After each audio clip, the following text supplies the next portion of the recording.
Шеткері үйдің тағдыры. Алматыдан шыққан жүрдек пойыз Тараз қаласының темір жол вокзалына таң ата жетті. Тарихы тасқа жазылып, құмға сіңген бұл шаһарды қала тұрғындары ғана емес, күллі қазақ мақтан тұтады. 2000 жылдан аса тарихы бар қала жайлы, оның тарихи мекендері мен тұлғалары жайында бізге дейін де жазылған, бізден кейін де жазыла бермек. Тарихшылардың зерттеу еңбектері мен жазушылардың көркем дүниелері баршылық. Байырғысымен қағаз жүзінде таныс болғандықтан мені бұл шаһардың бүгінгі тыныс тіршілігі қызықтырды. Сол себепті де тарихи орындар мен мұражайларды аралап болғаннан кейін қаланы жаяу аралағанды жөн көрдім. Облыстық мұражайдан шыға беріс жердегі Бәйдібек бабаның ескерткішіне тағзым етіп, сол жерден такси тоқтаттым. Жүйткіп келіп тоқтай қалған көліктің алдыңғы терезесі сырғып түсті. Жүргізуші жігіт маған мойнын бұрып, "Қайда барасыз?" деді. Қапелімде не дерімді білмедім. Өйткені таксиді тоқтатқанмен менің барар бағытым белгісіз еді. Аңтарылып тұрып қалғаныма түсінбеген жүргізуші "Қайда барасың?" деп қайталап сұрады. Біріншісінде сіз деген, екіншісінде сен деп тұр. Демек ашулана бастады. Енді үнсіз қалуға болмайды. Қаланың шетіне дедім. Сасқан жүрек артымен сүңгидің керін келтіріп. Қаланың қай шеті керек? Кез келген бұрышына дедім. Отыр деді. Отырып алдым. Таксиім жүріп берді. Қайда бет алды? Қаланың қай шетіне бара жатыр? Ұғып болар емеспін. Өйткені мен бұл шаһарға алғаш рет келіп тұрмын. Бір кезде таксишім өзі сөз бастады. "Қала шетіне барып не істемексің? Осы қаланың тыныс тіршілігімен таныспақшы едім. Өзіңіз білесіз, кез келген қаланың орталығы жайнап жасанып тұрады. Шеткерірек шықсам шынайы өмірді көрем бе дегенім ғой." "Солай де, тілші болдың ғой." "Жазушы едім." Осы сөзді айтуым мұң екен, жүргізуші салонның айнасы арқылы маған көз тастады. Айнадан анық көрінбеді ме екен, артына бұрылып қарады. "Жазушымын дегенім тақ бір динозаврмен дегендей әсер етті ғой деймін." Bir қарап алды да басын шайқап әрі қарай кете барды. Байқаймын, өз оймен өз болып кетті. Bir кезде сөзін жалғады.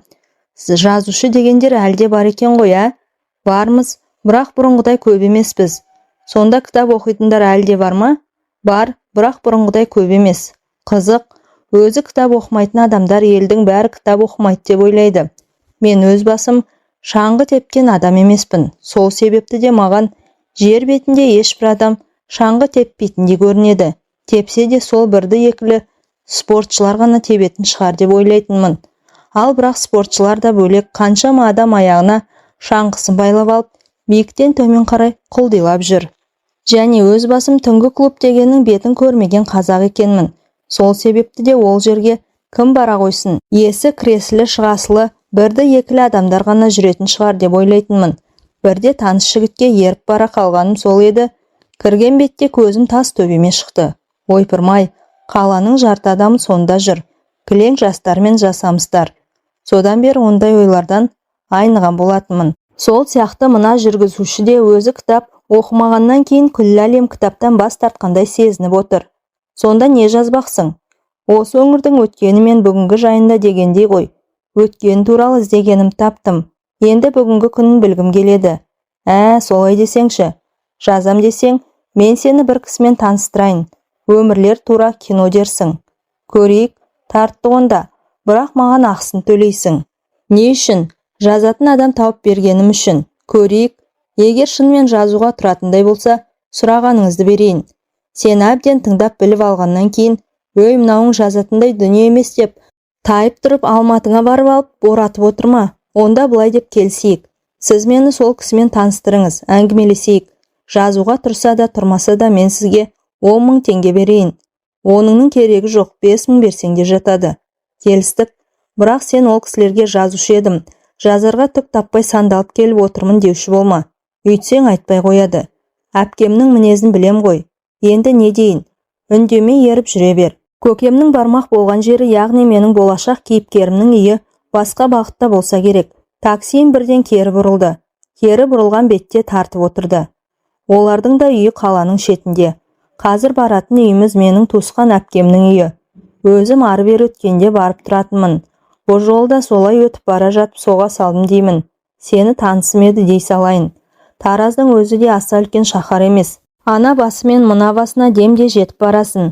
Таксишімнің әпкесінің үйіне де тез жетіп келдік.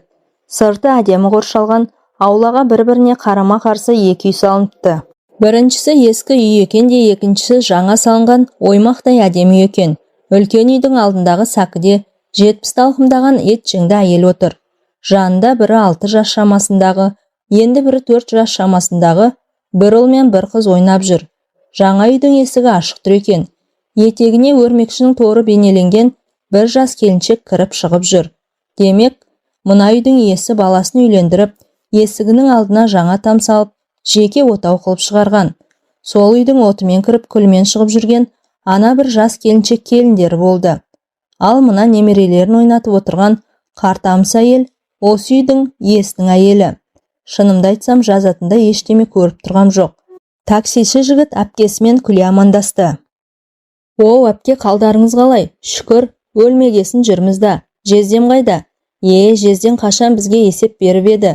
Әпкесінің сұраққа берген сұраулы жауабына қарап-ақ, үй иесінің еркіндеу еркелеу адам екенін білуге болатындай. Әпкей, мынау кім дегендей маған қарады. Жолдасым соны түсінгендей, ой, ұмытып барады екенмін. Танысып қойыңыз, танысым ет деді. Мен не дерімді білмей, қолымды көкірегіме қойып, басымды ие бишарат қылғандай болдым. Жолдасым атыңды айтсаңшы дегендей ымдады. Шын атымды айтарымды да білмей, өтірікті бөксерімді де білмей, тағы біраз тұрып қалдым. Танысының аты бар ма? Не қыл деп жүрген бала? Аты Бақыт, темір жол саласында істейді. Біздің Алматыдағы орталықтан келді деді. Мына қызықты қараңыз.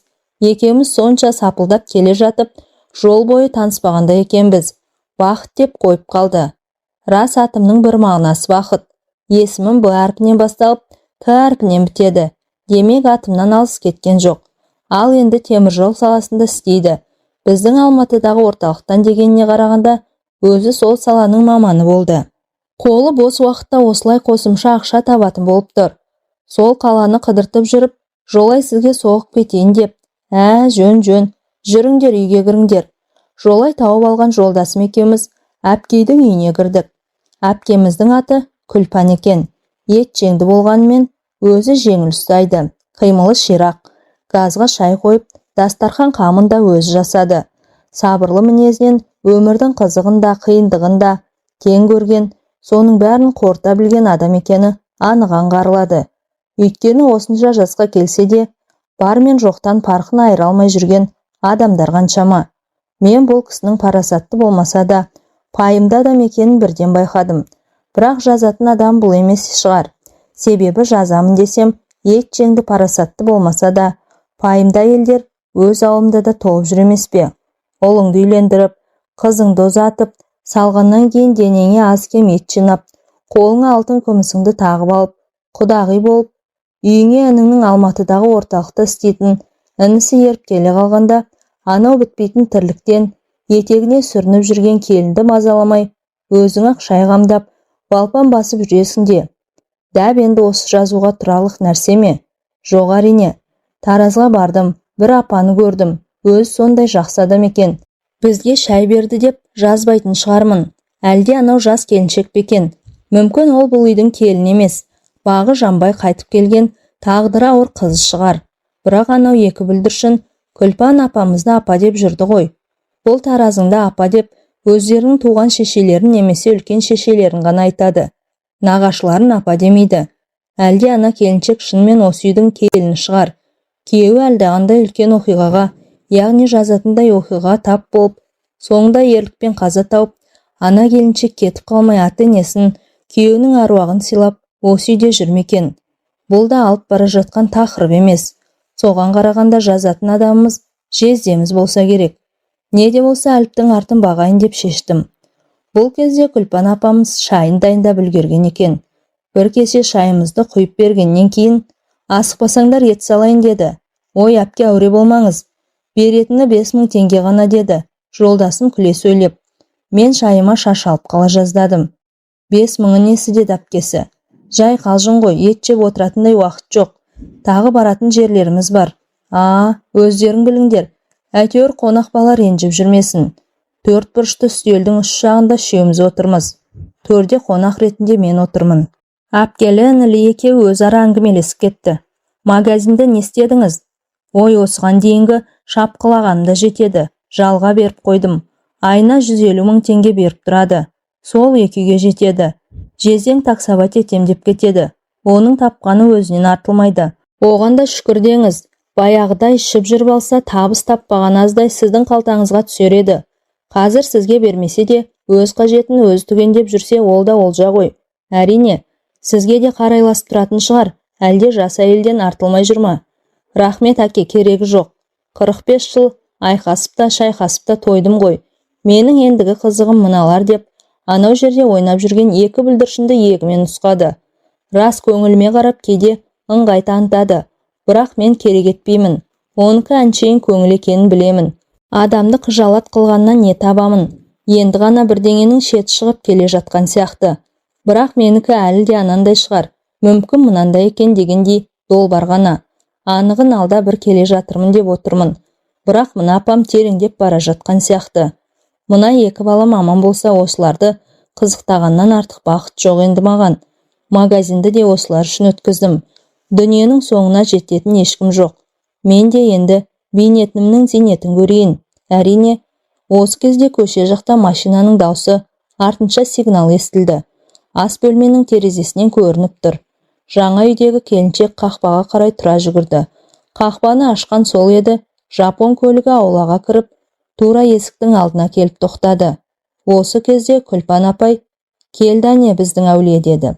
Әулиесі шынымен ақ әулие екен. Біз қашан бір жақтан келгенде есікті аш деп машинада отырып алып едік. Өзіміз ашып, өзіміз кіреміз. Үйге кіргеннен кейін де асың дайын ба? Неге үйтпегенсіңдер, неге бүйтпегенсіңдер демей, тып-тыныш отырамыз. Мына әулиең көліктен түскен бетте бір керіліп алды да жан-жағына қарады. Қайсысының шайың дайын деді. Осы кезде Күлпан апа балпаң басып есікке барып, екі үйдің де шайы дайын. Бірақ бүгін маған кел, үйде қонақ бар деді.